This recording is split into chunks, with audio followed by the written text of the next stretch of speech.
Hi, this is Dr. Hoffart. I just finished doing a testimonial video with a patient, and we got to talking after the fact. And she was telling me one of the reasons why she started coming here was when she needed help. Two, she was referred by a good friend, and also she liked the method that I use. And so I wanted to talk a little bit about why I do my version of chiropractic. I call it my flavor. Chiropractic is kind of like ice cream.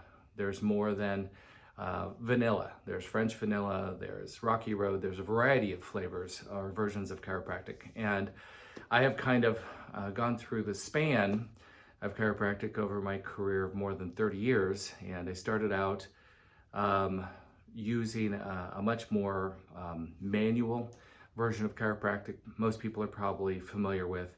It was very specific. It was the Gonstead versus a more diversified practice, but very manual, and provided the clicks and the pops that people are associating with chiropractic. Then I did a diplomate neurology program that I graduated from in 1997, and I learned more about how the body communicates with the brain, and the brain controls the body, and there's a lot of information there. And then I got more into the muscle work and was trained about 15 years ago originally as an active release technique provider, which is very popular in the Ironman community. And so I used that extensively and learned a lot of biomechanics. And then, of course, I treated at William Jessup for eight years as a volunteer in their athletic department. So all of this has led to an evolution of how and why I do what I do. So treatment-wise now, it's pretty unusual or rare for me to use a manual adjustive technique. I use mostly instruments for my adjusting for a few reasons. One, I find them just as effective, if not more so, because the patient is relaxed and they're not having to guard against something that they're going to perceive as either dangerous, harmful, which by and large, that type of adjusting is not. It's very, very safe, but the patient can relax better. I also can provide the adjustment precisely every single time because the instrument is the same at 5:30 in the morning as it is at 5:30 at night. Fatigue isn't a factor. I can also direct the vector and which way I want to move the joint, which I think is vital for a good outcome, better than I can with my hands. And I guess the bottom line is I've gone through a time frame where I spent an extensive amount of time with patients to now, because my procedures are so much cleaner and I use neurology that I call Wikipedia neurology. You can look this up and find out which nerve in the neck is related to, wrist extension or elbow problems. And it's very plain as day. It's taught in medical school, it's taught in physical therapy. It's just not widely used in the chiropractic community.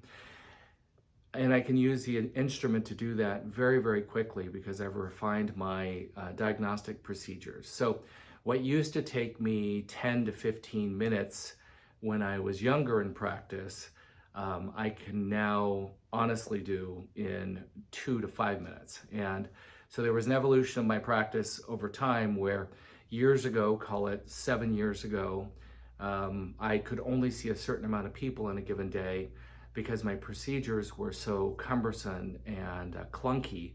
And then because we would have a waiting list virtually at the end of every day where I couldn't serve the people that wanted to get in, I had to reevaluate my sacred cows and say, what is it that is really necessary to get people better, and cut all the other stuff out, which is slowing things down and making it hard for me to serve the community. It has been challenging. I've lost quite a few patients that were used to paying me for my time and adjustment, and we're used to spending a lot of time and chit-chatting. And this really came about for one primary patient. I remember her name is Lisa, and Lisa had not scheduled for her normal wellness appointment time, which is always voluntary in our office.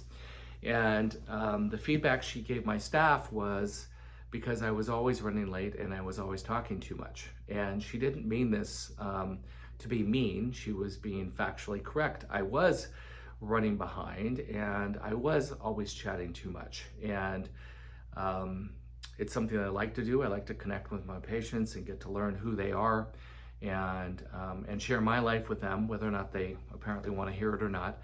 And so I really had to evaluate why I was here. So in the process of really saying, look, my goal here is to serve my community as many as I can, as long as I can. I have no intentions to retire, even after 32 years of practice.